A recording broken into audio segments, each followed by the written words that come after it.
নমস্কার, নিউজ নামের পর্দায় আপনাদের সকলকে স্বাগত। আমি সুমি রয়েছে আপনাদের সাথে, চলে যাব বিস্তারিত খবরে। গৃহস্থ এলপিজি সিলিন্ডারের দাম এক লাফে 50 টাকা বৃদ্ধি পাওয়ায় তীব্র প্রতিক্রিয়া ব্যক্ত করেছেন সাধারণ ভোক্তারা। এর ফলে গরিব, মধ্যবিত্ত সহ সকল অংশের মানুষের পকেটে প্রভাব পড়েছে বলে প্রতিক্রিয়া জানিয়েছেন ভোক্তা সাধারণ। পেট্রোল ও ডিজেলের মূল্য বৃদ্ধিতে এমনিতেই মাথায় হাত মধ্যবিত্তের। অগ্নিমূল্য দুই জ্বালানি তেলের দর এবার সাধারণ মানুষের চিন্তা বাড়িয়ে আরো দামি হলো গৃহস্থ এলপিজি সিলিন্ডারের দাম। মঙ্গলবার থেকে গৃহস্থ রান্নার গ্যাসের দাম বেড়েছে সিলিন্ডার পিছু 50 টাকা। রান্নার গ্যাসের দাম বেড়ে যাওয়ায় চিন্তার ভাঁজ মধ্যবিত্তের কপালে। গ্যাসের মূল্য বৃদ্ধি হয়েছে, আপনারা জানেন। গতকালকে আন্তর্জাতিক সরকারি আন্তর্জাতিক বাজারের যে উত্থান পতনের ফলেই এই গ্যাসের দাম বৃদ্ধি হয়েছে। কিন্তু সরকার এও বলছে যে এটা সাময়িক কিছুদিনের জন্য, এরপর বিবেচনাধীন আছে যে পরবর্তী সময় কমানো, কিন্তু কমলে ভালো। সবাই কিন্তু আন্তর্জাতিক বা সবারই পকেটে এটা কম বেশ, গরিব বলুন, মধ্যবিত্ত বলুন, উচ্চবিত্ত বলুন, সবার পকেটে এটা কম বেশ প্রভাব পড়ছে। যেটা বাড়াবে তখন ওইভাবে নিতে হবে। তো এইভাবে নিতে হবে, মানে তোমাদের গরিব মানুষ কি প্রভাব পড়বে? বাড়ছে রেটে প্রবলেমই হবে না। কিরকম? 50 টাকা তো কম না, কত হচ্ছে এটা? 50 টাকা অনেক কিছু পারবে। মঙ্গলবার থেকে 50 টাকা দাম বৃদ্ধি পাওয়ায় ত্রিপুরার ডোমেস্টিক এলপিজি সিলিন্ডারের দাম 928 টাকা থেকে বেড়ে হয়েছে 978 টাকা। এক ধাক্কায় গ্যাসের দাম 50 টাকা বৃদ্ধি পাওয়ায় গরিব, মধ্যবিত্ত সহ সকল অংশের মানুষের পকেটে প্রভাব পড়েছে বলে প্রতিক্রিয়ায় জানিয়েছেন ভোক্তা সাধারণ। হঠাৎ করে আজকে 50 টাকা বাড়লো, কিন্তু গরিব মানুষের খুব অসুবিধা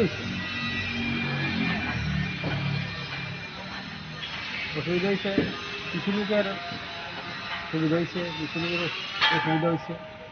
হঠাৎ করে বাড়াটা ঠিক আছে।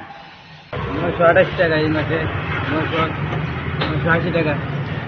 এই আমরা টের পাইছি না, হঠাৎ করে দাম বেড়ে গেছে। সিলিন্ডার পিছু 50 টাকা করে দাম বাড়ছে উজ্জ্বলা প্রকল্পেও। উজ্জ্বলা প্রকল্পে রান্নার গ্যাসের দাম বেড়ে হয়েছে 550 টাকা। এবার বর্ধিত দামেই কিনতে হবে সিলিন্ডার। 14.2 কেজি গৃহস্থ এলপিজি সিলিন্ডারের হার অগাস্ট 2024 থেকে অপরিবর্তিত ছিল এখনো পর্যন্ত। নতুন আর্থিক বছরে জনগণকে স্বস্তি দিতে 1 এপ্রিল বাণিজ্যিক এলপিজি সিলিন্ডারের দাম কমিয়েছে তেল বিপণন সংস্থাগুলি। একটি 19 কেজি বাণিজ্যিক এলপিজি সিলিন্ডারের দাম হ্রাস হয়েছে 41 টাকা। কিছুদিন আগেই কয়েকশো ওষুধের দাম বৃদ্ধির কথা ঘোষণা করেছিল কেন্দ্র, যা নিয়ে তীব্র প্রতিক্রিয়া দেখা দিয়েছে সাধারণ মানুষের মধ্যে। নিত্য প্রয়োজনীয় ঔষধ থেকে পেট্রোল, ডিজেল এবং রান্নার গ্যাস, সব প্রয়োজনীয় জিনিস ধীরে ধীরে বহু মূল্য হয়ে যাচ্ছে বলে প্রতিক্রিয়া সাধারণ মানুষের। একদিকে সঞ্চয় কমছে, অন্যদিকে ঋণের চাপ বাড়ছে। ঠিক এই সময়ে পরিবারগুলোর ঘরের খরচে ক্রমশ চাপ বাড়িয়ে যাচ্ছে বিজেপি সরকার বলে অভিযোগ করছে বিভিন্ন রাজনৈতিক দলগুলো। Bureau report, news now. বদল করা হলো স্বাস্থ্য অধিকর্তা। নতুন স্বাস্থ্য অধিকর্তা হিসেবে নিযুক্ত হলেন ডক্টর তপন মজুমদার। ডক্টর সঞ্জীব কুমার দেববর্মার স্থলাভিষিক্ত হলেন তিনি। রাজ্যের স্বাস্থ্য পরিষেবায় গতি আনতে গুরুত্বপূর্ণ সিদ্ধান্ত নিল রাজ্য স্বাস্থ্য দপ্তর। রদবদল করা হলো অধিকর্তা পর্যায়ে। এক্ষেত্রে নতুন স্বাস্থ্য অধিকর্তা হিসেবে নিযুক্ত হলেন ডক্টর তপন মজুমদার। স্বাস্থ্য অধিকর্তা হিসেবে ডক্টর সঞ্জীব কুমার দেববর্মার স্থলাভিষিক্ত হলেন তিনি, ডক্টর তপন মজুমদার। বিজ্ঞপ্তি জারি করে কথা জানিয়েছে রাজ্য সরকার। প্রশাসনিক সুবিধার প্রয়োজনে এবং জনসেবার স্বার্থে ডক্টর তপন মজুমদারকে এই দায়িত্ব দেওয়া হয়েছে বলে বিজ্ঞপ্তিতে জানিয়েছে রাজ্য সরকার। আগরতলা সরকারি মেডিকেল কলেজের ভাইস প্রিন্সিপালের পাশাপাশি আগরতলা সরকারি মেডিকেল এডুকেশনের অধিকর্তা হিসেবে বর্তমানে কর্মরত রয়েছেন ডক্টর তপন মজুমদার। বর্তমান দায়িত্বের পাশাপাশি নতুন এই দায়িত্ব পালন করবেন ডক্টর তপন মজুমদার বলে বিজ্ঞপ্তিতে জানিয়েছে রাজ্য সরকার। উল্লেখ করা যেতে পারে, স্বাস্থ্য পরিষেবার ক্ষেত্রে আধুনিক সুযোগ সুবিধাযুক্ত বিভিন্ন চিকিৎসা পরিকাঠামো গড়ে তুলছে রাজ্য সরকার বলে ইতিমধ্যেই জানিয়েছেন মুখ্যমন্ত্রী তথা স্বাস্থ্যমন্ত্রী ডক্টর মানিক সাহা। এই বছরের বাজেটে বিভিন্ন জেলায় নতুন করে প্রাথমিক চিকিৎসা কেন্দ্র গড়ে তোলার সংস্থান রাখা হয়েছে বলেও জানিয়েছিলেন মুখ্যমন্ত্রী তথা স্বাস্থ্যমন্ত্রী doctor Manik Saha.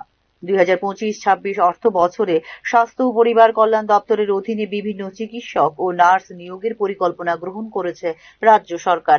Medical officer Ayurveda TAS এর চতুর্থ শ্রেণীর 13টি পদ পূরণের উদ্যোগ ইতিমধ্যে নেওয়া হয়েছে।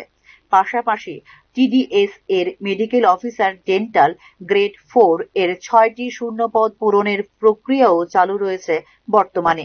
রাজ্যের স্বাস্থ্য দপ্তরে নার্সিং অফিসারের 332টি শূন্য পদ পূরণের প্রশাসনিক কার্যক্রম চলছে। এছাড়া আরও 100টি নতুন শূন্য পদ সৃষ্টি ও পূরণের জন্য উদ্যোগ নিয়েছে রাজ্য সরকার। 2025-26 অর্থ বছরের মধ্যে এই সমস্ত পদে নিয়োগ সম্পন্ন হবে বলে জানিয়েছে রাজ্য সরকার। এই পরিস্থিতিতে স্বাস্থ্য অধিকর্তা বদলের বিষয়টি যথেষ্ট তাৎপর্যপূর্ণ বলেই মনে করছেন সংশ্লিষ্ট তথ্যবিজ্ঞ মহল। Bureau report, news now. আগামী 1 মাসের মধ্যে রাজ্যে আরো 6টি একলব্য স্কুল চালু হবে বলে মঙ্গলবার দিল্লি থেকে রাজ্যে ফিরে এসে জানালেন উপজাতি কল্যাণ দপ্তরের মন্ত্রী বিকাশ দেববর্মা। দিল্লিতে TWD মন্ত্রকের সচিব বিভু নায়ারের সঙ্গে বৈঠক শেষে রাজ্যের জন্য 6টি একলব্য মডেল আবাসিক বিদ্যালয়ের EMRC অনুমোদন নিশ্চিত হয়েছে বলে জানিয়েছেন মন্ত্রী বিকাশ দেববর্মা। এই বিদ্যালয়গুলো শুধু শিক্ষার আলো ছড়াবে না, বরং উপজাতি অধ্যুষিত অঞ্চলের প্রতিটি শিশুর মধ্যে জাগাবে নেতৃত্বের গুণ, আত্মবিশ্বাস এবং সৃজনশীলতা বলে উল্লেখ করেন উপজাতি কল্যাণ মন্ত্রী। উল্লেখ করা যেতে পারে রাজ্যে বর্তমানে একলব্য স্কুলের সংখ্যা 21।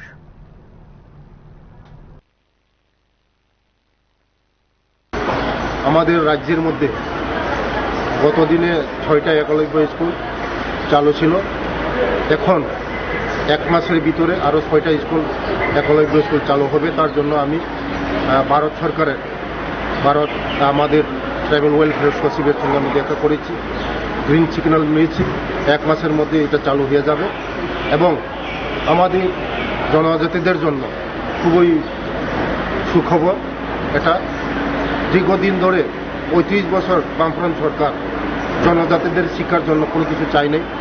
এখন মোদিজি আসার পরে আমাদের রাজ্যের মধ্যে টোটাল 21টা একলব্য স্কুল হয়েছে এবং আগামী দিন আমাদের জনজাতিদের জন্য ডেভেলপমেন্ট করার জন্য যা লাগবে মোদিজি আমাদেরকে সাহায্য করে এবং আমাদের রাজ্যের যিনি মুখ্যমন্ত্রী প্রফেসর ডক্টর মানিক সিংজির নেতৃত্বে আমাদের সরকার জনজাতিদের জন্য শিক্ষা ছাড়া মানুষ উন্নতি হতে পারে না, জাতি উন্নতি করতে। তার জন্য আমরা শিক্ষার মধ্যে আমরা ডেভেলপমেন্ট চাই। আগামী দিন আমাদের এখনকার মতো সংবাদে এই পর্যন্তই। পরবর্তী সংবাদ দেখতে চোখ রাখুন নিউজ নাও এর পর্দায়। নমস্কার।